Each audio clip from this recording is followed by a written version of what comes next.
네, 여러분 반갑습니다. 우리 한번 인사하고 오늘 또 금요일 나눔 시작하겠습니다. 인사하겠습니다. 안녕하세요. 반갑습니다. 네, 오늘은 금요일.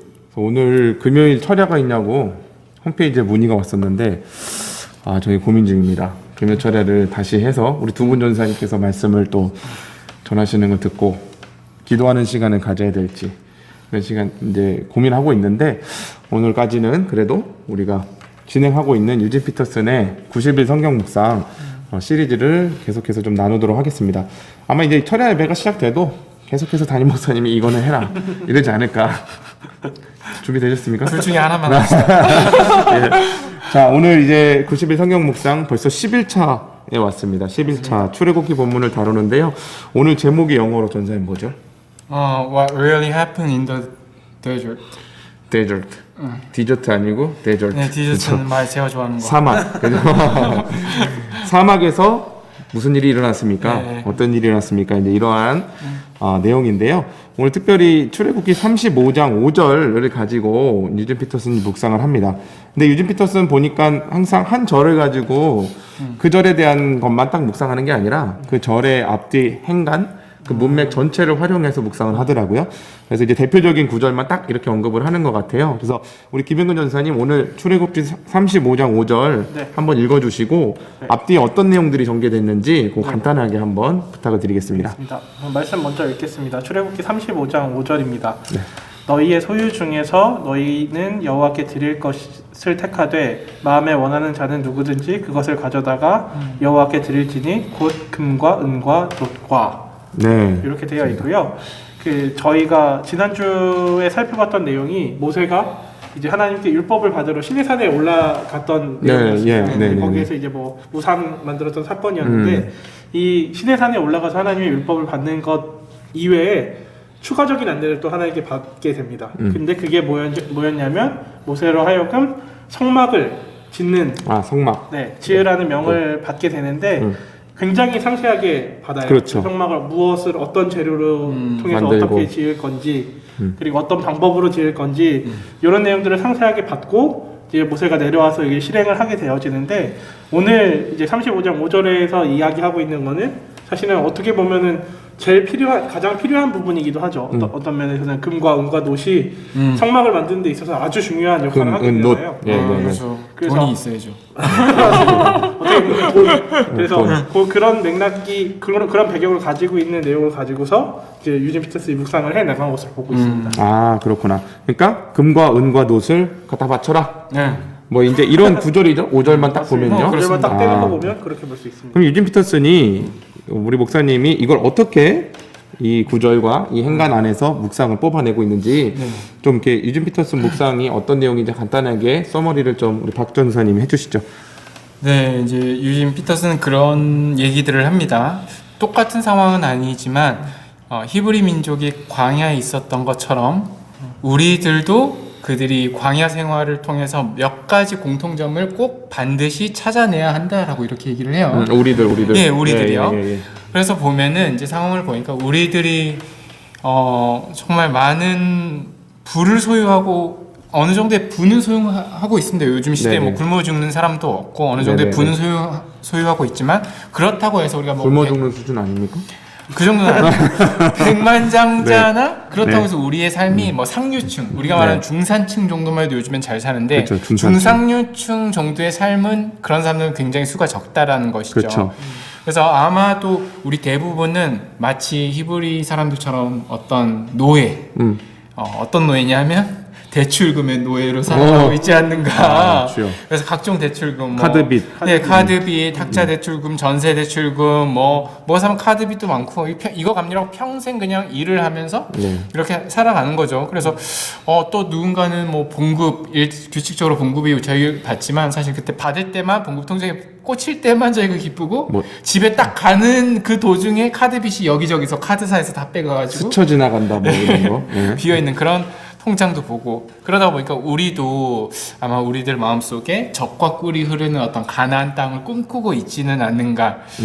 하지만 나의 현실은 우리들이 표현하기를 데저트. 사막에 사막에 있는 것 있는. 같다. 광야 시간에 있는 것 같다라고 한다는 거죠. 네. 근데 만약에 모세가 전문적으로 하는 어떤 투자 모금자였다고 한다면 펀드레이저.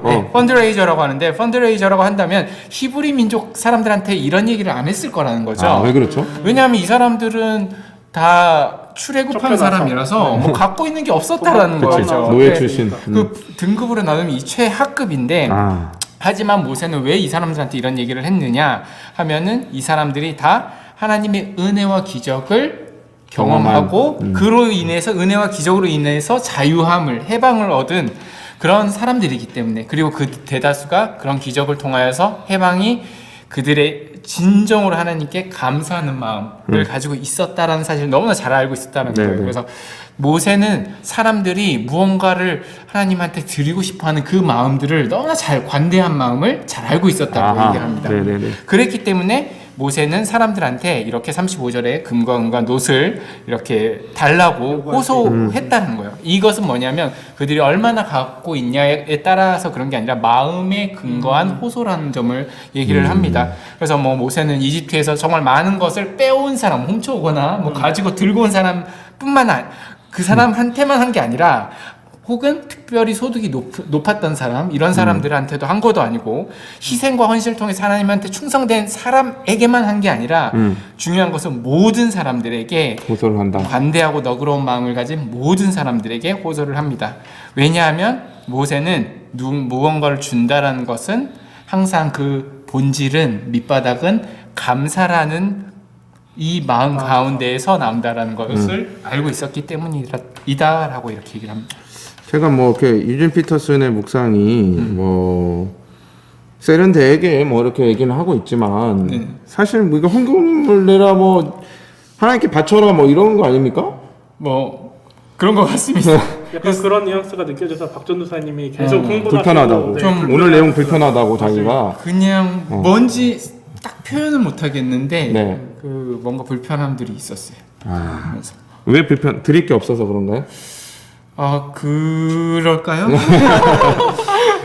제가 보니까 오늘 여기 이 전체 묵상에서 핵심은 지금 유진 피터슨이 얘기하고 있는 관대한 마음.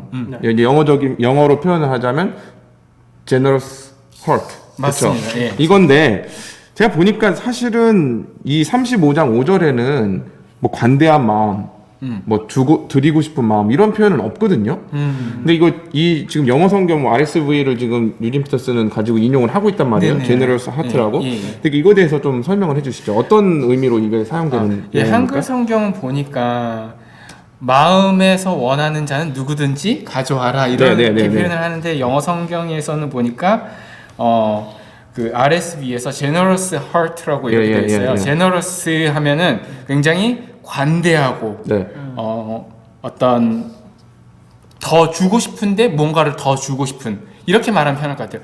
인색함의 반대가 관대. 인색함의 줬는데 더 주고 싶은 마음. 계속해서 주고 싶은 마음. 그러니까 하나님께 드릴 때 인색함으로 하지 말라 이런 말씀이 이거 generous heart를 얘기하는 겁니까? 일반적으로 이제 영어로도 우리가 드린다라고 하잖아요. 기부하면은 항상 제너러스하게 줘야 되는 게 드리는 사람들의 근본적인 마음이어야 된다 이렇게 얘기를 해요. 드리긴 드려야 되는데 조금만 드리고 아까운데 어쩔 수 없이 내야 돼 헌금 시간에 뭔가 헌금 방문이 돌아다니고 이러면 그런 마음이 아니라 정말 그 마음 가운데 관대하게 주고 싶은데 내가 할 수 있는 만큼 더 드려야 되는 그런 마음들 이런 마음들이 그렇구나. 그러면 저는 사실 이제 이 본문을 쭉 보면서 이건 이제 회막이라고 하는 가시적인 어떤 하나님을 예배하고 이 이스라엘의 중심이 되는 어떤 하나님의 임재의 상징으로서의 성막을 건축하기 위한 어떤 과정이었단 말이에요. 이거를 그대로 우리 시대에 적용해서 들고 오면 이제 건축 헌금해라. 그렇죠. 우리도 교회 지어야지. 예배당 지어야 된다. 이제 이런 논리로 가게 되는데 이렇다고 한다면 아까 박 전사님 마음에 발생했던 그 불편함이 계속해서 우리에게 삭제되지 않을 것 같은데 저는 이거를 조금 이렇게 해석하자면 그 성전을 하나님을 예배하고 또 하나님을 높이고 그러나 또 그 성전 중심의 삶이라는 것은 이스라엘 공동체를 하나님이 통치하시겠다는 의미잖아요. 그런 의미를 이 시대의 교회로 가져온다면 교회가 세워지는 방식에 대한 이야기가 아닐까. 교회 공동체를 어떻게 세워야 되는가에 대한 방식이 아닐까. 저는 그런 인사이트가 오는데, 즉 교회를 세우는 것에 있어서는 제너러스 하트가 필요하다. 그러니까 관대한 마음으로 우리가 힘을 합치고 헌신하는 이런 마음들이 필요하다는 어떤 논점으로 이거를 갈 수 있는 건가요? 전사님? 그렇죠. 금과 은이 그때 난 하나도 없는. 근데 제가 보니까 이거 분명히 35장의 전체 맥락을 봤을 때 여기 금과 은과 놋, 그러니까 돈으로 우리가 물질로만 대변될 만한 어떤 내용들이 아닌 어떤 것들이 분명히 있을 것 같아요. 김은근 전사님 아까 본문 얘기해 주셨는데 네네. 있지 않습니까? 맞습니다. 그런 부분이? 그 이제 5절 이하에 보면 이제 6절부터 쭉 나오는 이야기는 금과 옥과 금과 은과 놋 이외에도 실 종류, 각종 실 종류라든지 어떤 털 종류, 그리고 실, 털. 네, 천. 그리고 뭐 천, 거기다가 뭐 이렇게 얘기하면 조금 애매할 수 있지만 몸으로 때우라는 식으로 기술을 가지고 그건 있는, 내가 좀 하죠. 기술자. 네, 기술을 가지고 있는 사람은 기술로 섬길 수 있는 그런 맥락들이 쭉 이어져서 나오고 그러니까 꼭 이게 뭐 물질이나 돈이 아니라 하나님의 성전에 이 성막에 들어가는 여러 가지 재료들, 그리고 재료들을 조합해서 하나님 모세를 통해 주신 설계도를 따라서 성막을 지을 수 있는 기술을 가진, 손재주를 가진 사람들, 네. 이런 것들을 의미한다는 거죠. 그렇죠. 아하. 그렇다면 이 성막을 건축하는 데 있어서는, 이걸 짓는 데 있어서는 돈만 필요한 게 아니었겠네요. 맞습니다. 여러 가지 재능, 그리고 또 그거 솔직히 뭐 기술자라고 하면 이제 노동이잖아요. 네. 아마 거기 이제 또 참을 갖다 주시는 그런 여인들도 있을 거고요. 마음을 또 이렇게 보태는 노인들도 있을 거고요. 여러 가지가 있을 건데 그런 마음으로 보자면 성막이 건축되는 것도 돈으로만 되는 것은 아니다. 이스라엘 회중 모두가 가지고 있는 generous heart, 그러니까 관대한 마음, 드리고자 하는 마음, 주고자 하는 마음으로 세워진다, 이런 의미인 것 같은데요. 저는 사실은 이제 이 얘기를 듣다 보니까 이 적용점이랑 연관이 되거든요. 이 적용점을 유진 피터스는 어떻게 얘기를 하냐면, 오늘날의 삶이란 우리가 무언가를 얻어내야 되는 삶이다. 이 세상의 시스템, 돈을 얻어야 되고 장학금을 얻어야 되고 승진해야 되고 치고 올라가야 돼. 그렇죠. 근데 하나님의 생각, 하나님의 방식은 정반대다. 무슨 얘기냐? 우리들인 하나님의 어떤 너그러움과 관대함의 결과로 이 은혜와 자비를 받은 자들이니 동일하게 우리가 하나님 앞에 나아갈 때, 그리고 교회를 세울 때 이 너그러움과 관대함으로 나아가야 된다, 이 얘기인 것 같거든요. 전 이거 쭉 듣다 보니까 지난주 담임 목사님 설교가 딱 떠올라요. 그리고 1부하고 2부 이렇게 나눠서 설교하잖아요. 근데 제가 1부 때는 했던 얘기인데, 목사님께서 항상 하시는 얘기가 있어요. 밑도 끝도 없이 근거도 없는 이야기. 내가 가진 게 돈밖에 없어. 이 얘기가 처음에는 저는 무슨 얘기인지 못 알아들었어요. 돈이 많으시구나. 이렇게 이거 아직도 다큐로 받아들이고 있어. 많지 않아요? 아니에요. 아니 목사님인데? 아니에요. 나랑 다르겠지. 큰일 났네, 이 사람. 제가 아시겠지만 우리 같이 목사님이랑 있다 보면 전화로 많은 도움 요청이 오잖아요. 돈 빌려달라는 요청도 많고 도움 달라는 요청도 있고 거절 못 하시고 그러다 보니까 항상 내어주는 위치에 있으세요. 교인들에게는 하물며 어떻겠습니까? 이게 내가 가진 게 돈밖에 없어? 날 믿어. 이 공동체가 뒤에 있다. 이것들을 청년들이나 이 삶의 어떤 그 굴곡을 지나고 있는 많은 어려움을 겪고 있는 사람들한테 이 메시지를 던진다는 거는 돈이 있어서 되는 게 아니에요. 돈이 있어서 되는 게 아니에요. 내가 어떻게든 책임지겠다라는 이 마음을 이 사람한테 신뢰를 주는 거거든요. 이 관대한 마음이, 이 너그럽고 또 내가 책임질게라는 어떤 이런 확신의 마음이 이 사람을 결국에 살립니다. 저도 여기 있는 두 전사님들도 그런 목사님의 제너러스 하트의 수혜자들이에요. 맞습니다. 근데 그게 교회를 세우더라는 거예요. 맞습니다. 그게 교회를 세웁니다. 돈이 세우는 게 아니에요. 재능이 세우는 게 아니고 하나님 앞에 내가 이걸 잘하니까 이걸 가지고 교회에서 쓰임받겠습니다, 이런 걸로 교회가 세워지지 않습니다. 못나고 부족하고 지지리도 궁상이어도 우리 서로를 책임집시다. 내가 당신을 책임지겠습니다라는 말도 안 되는 이 세상의 생각과 정반대로 작용하는 이런 어떤 은혜의 방식, 관대함의 방식이 우리를 세우고 하나님의 교회를 세워간다라는 측면이 저는 이렇게 묵상이 좀 되더라고요. 그래서 어떻게 보면 우리가 여기 애플리케이션들이 이렇게 나오는데 누군가에게 베푸는 자리에 있을 때 하나님이 우리에게 보여주신 관대함과 넉넉함을 가지시기 바랍니다. 그러니까 이제 모세가 모든 백성들에게 요청했던 그 가난한 자들, 또 노예 상황에서 비참하게 출애굽했기 때문에 옷 한 벌 제대로 없는, 그리고 코 올리게 아이들, 이런 사람들이 진짜 꼬깃꼬깃한, 그죠?